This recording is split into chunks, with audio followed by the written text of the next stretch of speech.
Hello students, कैसे हैं आप सभी। तो चलिए आज हम पाचन का नेक्स्ट टॉपिक पढ़ेंगे। तो सबसे पहले हम ये जान लेते हैं कि हमने सबसे पहले ये डाइजेशन में क्या क्या पढ़ लिया था। ठीक है ना। तो हमने सबसे पहले पढ़ लिया था कि पाचन होता क्या है।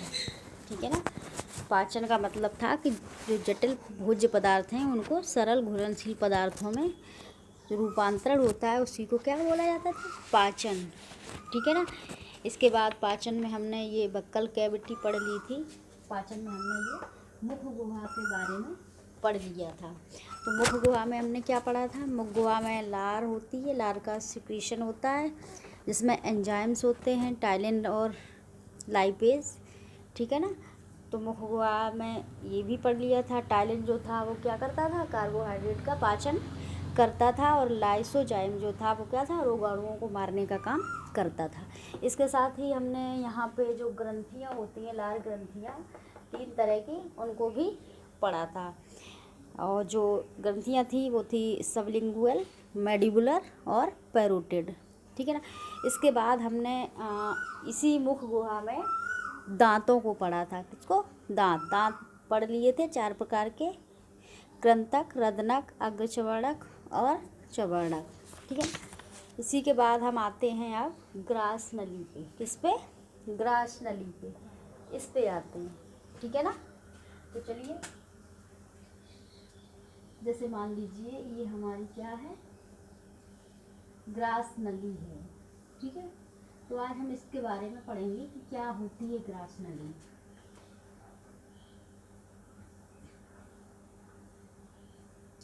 सबसे पहली बात आप जान लीजिए कि ग्रास नली में कोई भी एंजाइम नहीं होता है। क्या, एंजाइम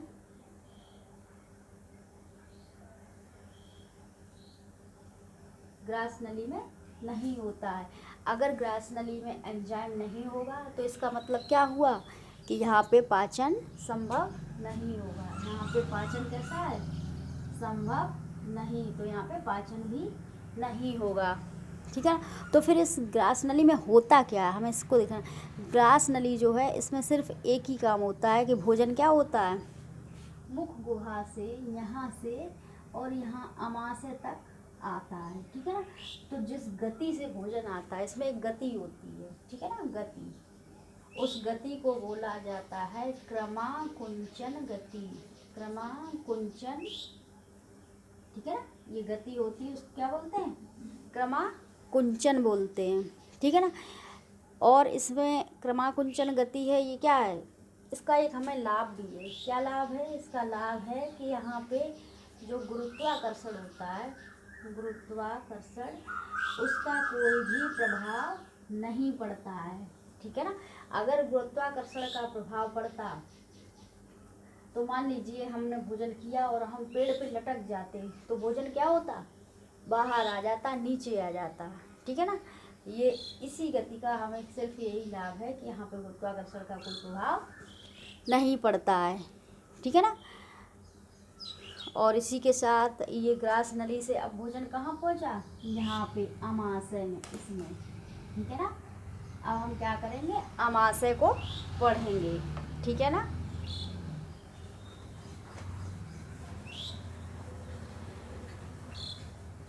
अब भोजन कहाँ पहुँचेगा, अमाशय में पहुँचेगा, इसमें। ठीक है। ये क्या है, ये हमारा अमाशय है। ठीक, ये वाला हिस्सा, ये पोर्शन है, ये सारा क्या है, अमाशय। भोजन आप यहाँ पे आएगा। ठीक है, अमाशय। अमाशय में देखिए क्या होता है भोजन का। ठीक है ना। अमाशय में भोजन जो होता है वो सबसे ज़्यादा देर तक रहता है। जैसे मान लीजिए भोजन कम से कम यहाँ पे 3 से लेके 4 घंटे तक रहता है। कितना, 3 से लेके 4 घंटे तक यहाँ पे भोजन रहता है। ठीक है ना। और यहाँ पे एक वाल्व लगा होता है, इसको स्फिंक्टर वाल्व बोलते हैं। ठीक है ना। ये क्या करता है, ये भोजन को वापस नहीं जाने देता, इसी में रखता है। इस वाल्व का यही काम है कि ये भोजन को वापस नहीं जाने देता है। ठीक है ना। तो इसमें क्या होता है आमाशय में? आमाशय में जठर ग्रंथियाँ पाई जाती हैं। क्या पाई जाती है? जठर ग्रंथियाँ, ठीक है ना, या फिर इनको हम बोलते हैं गैस्ट्रिक ग्लैंड्स। क्या बोलते हैं? Gastric gland. जठर ग्रंथियाँ क्या करती हैं? जठर ग्रंथियों का इसमें श्रावण होता है। जठर ग्रंथियाँ जो होती हैं उसमें क्या होता है? इसमें पाया जाता है HCl। ये बहुत ही क्या होता है? बहुत ही एसिडिक मटेरियल है HCl, बहुत ही हार्ड होता है। और ये HCl कहाँ से स्रावित होता है? ऑक्सेंटिक कोशिका से ये स्रावित होता है। HCl का काम क्या होता है? ये भोजन में, अगर भोजन में कंकड़ पत्थर भी आ गए, कंकड़ पत्थर भी अगर आ जाते हैं तो क्या करेगा? ये इनको भी गला देता है। ये इतना हार्ड होता है, इतना ये एसिडिक होता है कि ये कंकड़ पत्थरों को भी गला देता है, ठीक है। तो जो भोजन था, भोजन में तो हम रोटी खाते, बाई चांस ये भी पहुंच गए तो ये क्या करेगा? इनको भी गला देता है। यहाँ पे भोजन का क्या होता है? पाचन होता है, ठीक है ना। और ये HCl क्या करेगा? अगर मान लीजिए हमने मुख्य गुहा में पढ़ा था कि 2 एंजाइम थे, एक टाइलिन था और एक लाइसोजाइम था। टाइलिन था वो कार्बोहाइड्रेट का पाचन कर रहा था, लाइसोजाइम क्या कर रहा था? रोगाणुओं को मारने का काम कर रहा था। तो अगर बाई चांस कोई रोगाणु यहाँ से बच के निकल भी गया तो ये आमाशय में जो HCl है वो क्या करेगा? यहाँ इसको छोड़ेगा नहीं, रोगाणुओं को, ठीक है ना। यहाँ रोगाणुओं को भी क्या कर देता है? ये को मारने का काम करता है, अगर बाई चांस कोई बच जाए तो, ठीक है, मारने का काम करता है ये, ठीक है ना। ये HCl है जो जठर ग्रंथियों से क्या होता है? स्रावित होता है, ठीक है ना। और यहाँ पे क्या होता है? भोजन मैंने बताया 3 से 4 घंटे तक आमाशय में रहता है, तो यहाँ पे सड़ने की भी भोजन की क्या है? संभावना है। तो ये भोजन को सड़ने से भी बचाता है। क्या करता है? सड़ने से भी इसको बचाता है, ठीक है ना। ये तो हो गए HCl के कार्य, ठीक है ना। और HCl में एक और खासियत है कि जो भी निष्क्रिय हैं, ठीक है ना, जो भी निष्क्रिय पदार्थ हैं, एंजाइम हैं, उनको ये क्या कर देता है? सक्रिय कर देता है। तो देखते हैं आमाशय में कौन कौन से एंजाइम स्रावित होते हैं, ठीक है ना। तो आमाशय में जो एंजाइम स्रावित होते हैं हम एक बार उनको देख लेते हैं,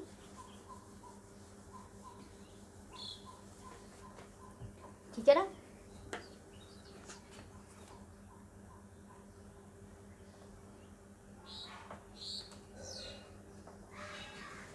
तो इसमें कौन कौन से एंजाइम स्रावित होते हैं एक बार ये देख लीजिए। एंजाइम, ठीक है।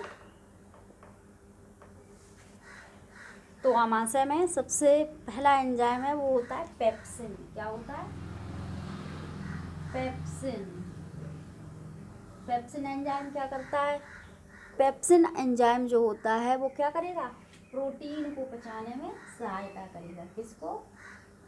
प्रोटीन को, ठीक है ना। किसको ये पचाएगा?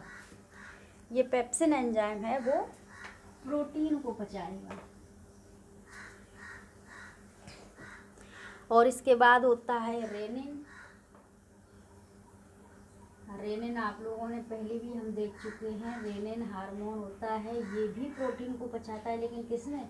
ये दूध में जो केसीन होती है, ठीक है ना, उसको पचाने में सहायता करता है। इसके बाद एक आता है म्यूसिन। क्या आता है? म्यूसिन। म्यूसिन क्या करेगा? म्यूसिन का कार्य है कि आमाशय ये है, आमाशय में क्या होता है?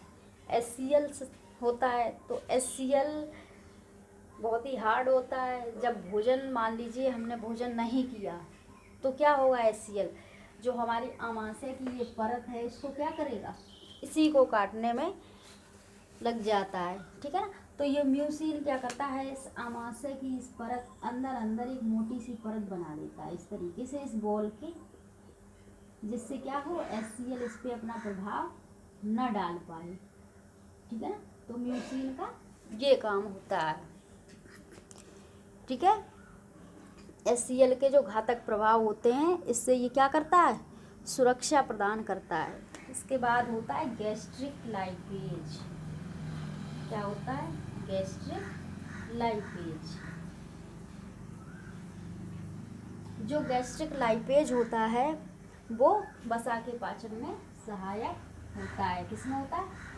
वसा के पाचन में। ठीक है ना। तो यहाँ पे आमाशय में किस किस का पाचन हो रहा है? कार्बोहाइड्रेट का हो रहा है? नहीं हो रहा है। यहाँ पे सिर्फ प्रोटीन का और वसा का पाचन होता है आमाशय में। ठीक है ना। इसीलिए आपने देखा होगा कि जैसे मान लीजिए कोई वयस्क है और दूध पी लेता है, तो वयस्क में हमें दूध से प्रोटीन नहीं मिलती है। क्यों नहीं मिलती है? क्योंकि वयस्क में ये जो रेनिन है इसका सीक्रेशन नहीं होता, ये सिर्फ बच्चों में होता है। ठीक है ना। ठीक है ना। तो इसीलिए वयस्कों में हमें प्रोटीन का लाभ नहीं मिलता है। ठीक है ना। और म्यूसिन, पता है आपको, म्यूसिन आमाशय के चारों तरफ दीवार बना देता है। कभी कभी देखा होगा आप लोगों ने कि जैसे हम लोग बहुत देर तक भोजन नहीं किए तो क्या होगा, ये जो HCl है इसमें HCl, वो क्या करे, इस परत को भी काटना शुरू कर देता है। जब इस परत को HCl काटना शुरू करेगा, इस पे अपना घातक प्रभाव डालेगा, तो क्या होगा, हमें दर्द का एहसास होता है और हम बोलते हैं कि हमारे पेट में चूहे कूद रहे हैं।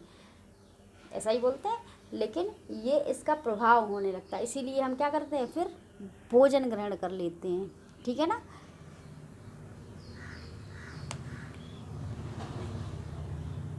आप आते हैं आगे। इससे ये तो हमारा हो गया आमाशय। ठीक है ना। और इसके बाद क्या होगा, जो भोजन यहाँ पे अब बनेगा HCl के बाद, उसको हम क्या बोलते हैं? कायम बोलते हैं। क्या बोलते हैं? कायम। ठीक है, कायम। ठीक। चलिए अब हम इसको नेक्स्ट आगे पढ़ते हैं। नेक्स्ट पार्ट अब आता है आमाशय के बाद यहाँ से छोटी आंत यहाँ से स्टार्ट हो जाती है, स्मॉल इंटेस्टाइन। अब हम पढ़ेंगे स्मॉल इंटेस्टाइन। ठीक है ना। तो छोटी आंत क्या होती है, अब हम उसको देखेंगे।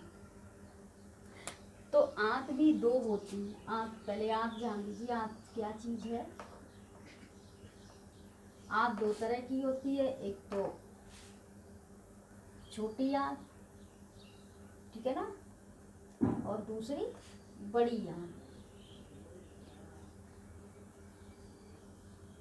ठीक है। तो जो छोटी आंत होती है उसको 3 पार्ट में डिवाइड किया गया। कितने में? 3। डिओडेनम,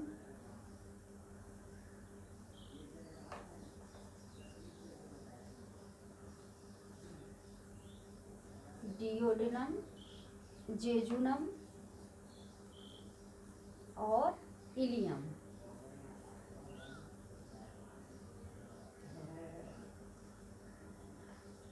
ठीक है ना। उसके बाद जो बड़ी आंत होती है उसको भी 3 पार्ट में, सीकम,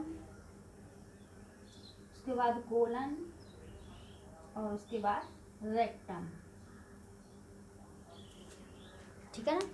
ये देख लीजिए, ये जो यू आकार का है इसको डिओडेनम बोलते हैं। उसके बाद ये जो बीच का है इसको जेजुनम और लास्ट में इलियम होता है। उसके बाद बड़ी आंत स्टार्ट हो जाती है। बड़ी आंत का जो इतना पार्ट है ये, इसको बोला जाता है सीकम, और यहाँ से लेके यहाँ तक का जो भाग है उसको बोलते हैं कोलन, और बाद में ये वाला पोर्शन है उसको बोलते हैं रेक्टम।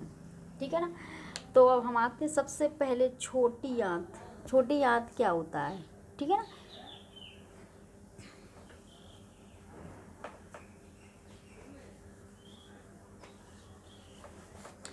तो छोटी आंत देखिए, जो यू आकार का हिस्सा है ये आमाशय से ये जुड़ा हुआ है।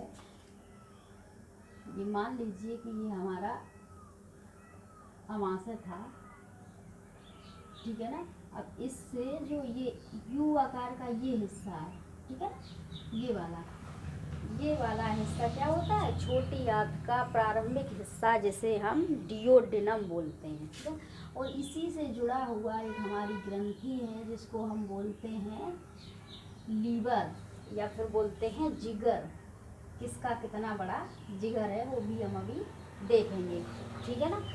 तो ये वाला हिस्सा यहाँ से लेके यहाँ तक ये क्या है, ये डिनोडिनम है, और इसी से एक हिस्सा और अटैच होता है, एक पत्ती नुमा संरचना होती है जिसे हम बोलते हैं पैनक्रियाज। क्या बोलते हैं? पैनक्रियाज, या फिर अग्नाशय बोलते हैं। क्या बोलते हैं? अग्नाशय। ये लीवर होता है, ठीक है ना। तो अब हम इसको पढ़ेंगे डिओडिनम को। अब भोजन हमारा यहाँ अमाशय में क्या बन गया था, भोजन हमारा कायम हो गया था। क्या बन गया था? कायम।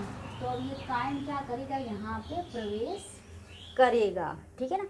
यहाँ प्रवेश करने से पहले ये लीवर यहाँ से अटैच है, ठीक है ना। तो क्या होगा, लीवर को हम देख लेते हैं, क्योंकि ये सहायक पाचक अंग है, थोड़ा सा इसका भी रोल है, लीवर का भी इसमें भोजन के पाचन में, ठीक है ना। तो लीवर क्या करता है, लीवर में होता है पित्त रस का निर्माण होता है। किसका होता है इसमें? इसमें पित्त रस का निर्माण होता है, ठीक है ना। लीवर में क्या होगा, पित्त रस का निर्माण होगा। इनको आप लोग नोट करते चलिए। पित्त रस का लीवर क्या करता है, निर्माण होगा, और उसके बाद ये कहाँ पे इकट्ठा होगा, पित्ताशय में। कहाँ पे?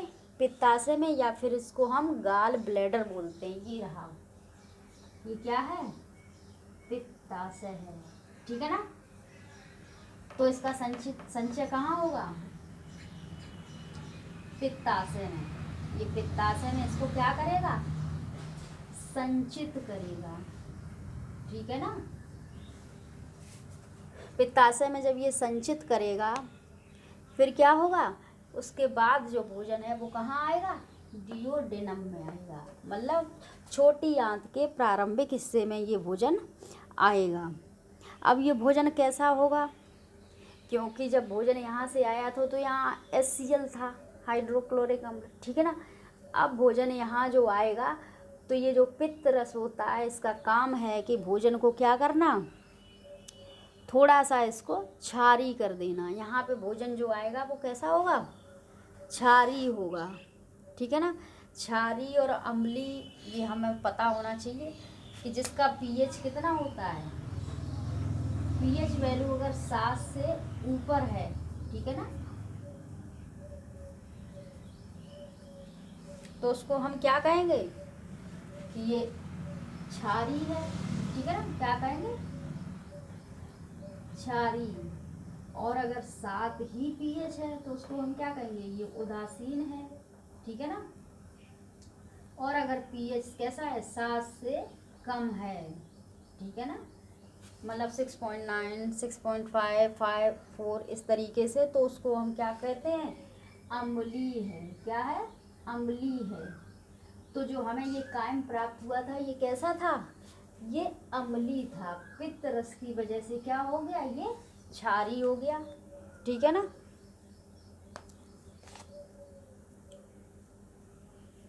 और ये पित्त रस जो होता है, इसमें एंजाइम कैसा होता है, एंजाइम इसमें नहीं होता है, इसलिए यहाँ पे भोजन का क्या है, पाचन नहीं होगा। क्या होगा, पाचन नहीं होगा। केवल ये जो अम्ली था उससे कैसा होगा, क्षारी हो जाएगा, ठीक है ना। और फिर क्या करेगा, ये वसा जो होगी उसको क्या करेगा, जल में घुलनशील बनाएगा, ठीक है ना।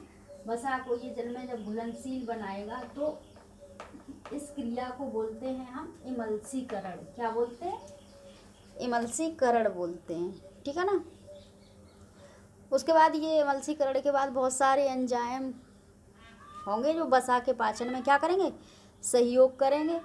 हाँ, पित्त रस की एक और ख़ास बात है कि इसमें 2 वर्णक पाए जाते हैं। क्या पाए जाते हैं, वर्णक। वर्णक मतलब जिसमें कलर होता है, ठीक है ना। 2 वर्णक हैं, उनका नाम है, एक का नाम है बिलिरोबिन। क्या नाम है, बिलिरोबिन। और दूसरे का नाम होता है बिलिवर्डिन।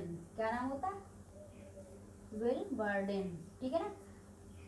इन दोनों का वैसे शरीर में कोई ऐसा खास काम नहीं है, ठीक है। लेकिन क्या होता है, जो हमारे ब्लड में RBCs हैं, रेड ब्लड कॉर्पस्कल्स हैं, जब उनके 120 दिन का टाइम पूरा हो जाता है तो वो क्या हो जाती हैं, मृत हो जाती हैं। तो उनके साथ हमारे शरीर में जो हीमोग्लोबिन होता है वो भी कैसा हो जाएगा, मृत हो जाएगा। तो ये हीमोग्लोबिन का जब विघटन होता है तो ये दोनों क्या होते हैं, उत्पन्न हो जाते हैं। ठीक है ना, ये दोनों जब उत्पन्न हो जाते हैं, वैसे शरीर में इनका कोई काम नहीं है। इनका कलर कैसा होता है, हल्का पीला होता है।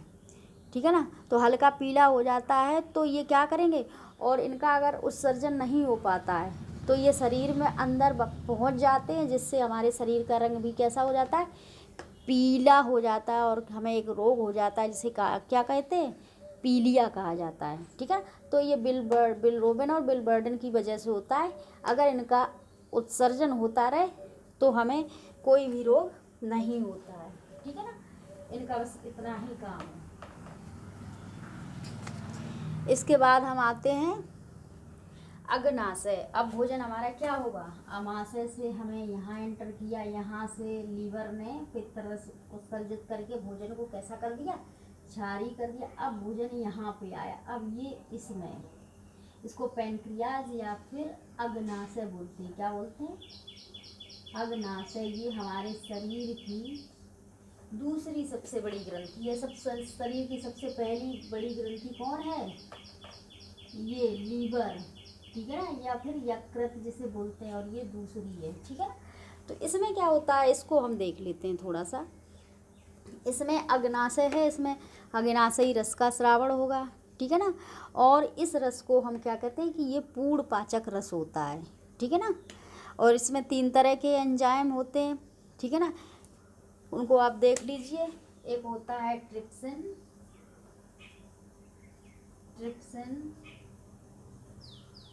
दूसरा होता है आपका एमाइलेज, और तीसरा होता है लाइपेज। ठीक है ना, तो अग्नाशय में ये 3 तरीके के एंजाइम स्रावित होते हैं, और इसमें तीनों का पाचन होता है। ट्रिप्सिन होगा वो प्रोटीन का पाचन करेगा, एमाइलेज होगा वो कार्बोहाइड्रेट का पाचन करेगा। ठीक है ना, और जो लाइपेज होगा वो वसा का पाचन करेगा। भोजन में वैसे पाचन तो यहाँ से शुरू हो गया था, यहाँ हो गया सारा, जो थोड़ा बहुत बचा था वो यहाँ पे क्या हो जाएगा, इन तीनों का पाचन हो जाएगा।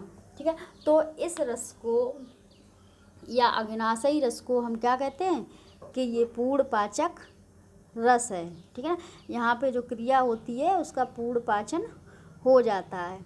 अगर पाचन नहीं होगा, हमारे शरीर को क्या चाहिए, ग्लूकोज चाहिए। मान लीजिए हम भले ही 50 रोटी खा लें और कोई हमारा कितना भी करीबी हो वो बना के लाए, लेकिन वो हमारे शरीर को फ़ायदा नहीं करेगा, लाभ नहीं करेगा, जब तक कि उसका पाचन नहीं होगा। ठीक है ना, तो उसके बाद क्या होगा, अब भोजन जब पूर्ण पाचन हो गया तो भोजन इस डिओडेनम से कहाँ पहुँचेगा, इलियम और जेजुनम में। ठीक है ना, इलियम और जेजुनम में पहुँचता है। तो फिर यहाँ पे भी एक क्या होता है, आंत है, तो आंत रस का श्रावण होगा। इसमें भी विभिन्न प्रकार के एंजाइम होते हैं। एरेप्सिन नाम का एंजाइम होगा, वो अमीनो एसिड का पाचन करेगा। लाइपेज वसा में पाचन करेगा। ठीक है ना, तो अब ये जेजुनम और इलियम का और देख लीजिए थोड़ा सा जल्दी जल्दी। अब भोजन कहाँ पहुँच गया है, अब भोजन हमारा यहाँ से इस पैंक्रियाज से या अग्नाशय से इसमें आ गया है, इसमें जेजुनम और इलियम में। ठीक है ना, ये छोटी आंत इसमें। ठीक है, तो यहाँ पे भी कुछ एंजाइम हैं वो स्रावित होते हैं। जैसे कि पहला एंजाइम हमारा है एरेप्सिन। ठीक है, क्या है, एरेप्सिन। ठीक है ना, दूसरा एंजाइम है हमारा लाइपेज।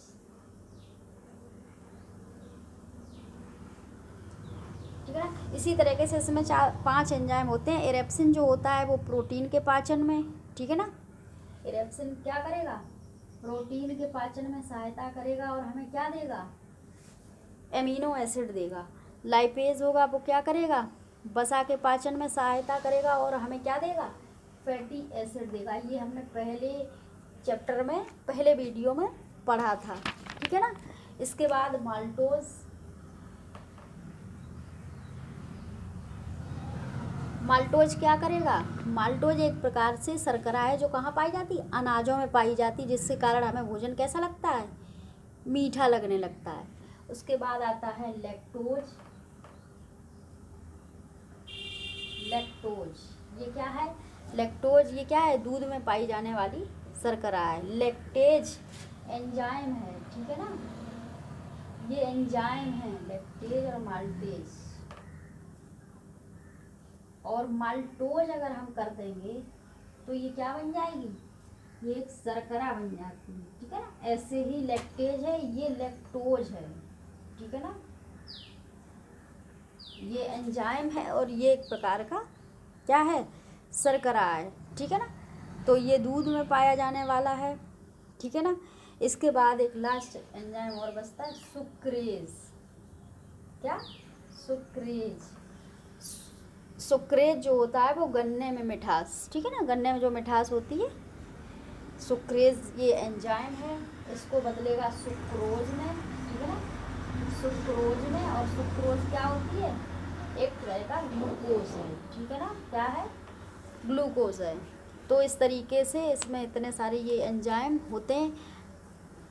तो हम देखेंगे कि भोजन का सर्वाधिक पाचन कहाँ हुआ? सर्वाधिक पाचन हमारा छोटी आंत में हुआ, ठीक है ना। अगर कहेंगे भोजन का सर्वाधिक पाचन तो हो गया, सर्वाधिक अवशोषण कहाँ हुआ? तो वो भी छोटी आंत में ही होता है, ठीक है ना।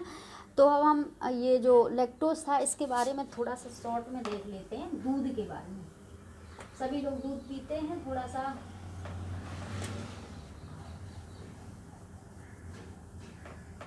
दूध क्या होता है, मिल्क के बारे में देखेंगे शॉर्ट में। मिल्क,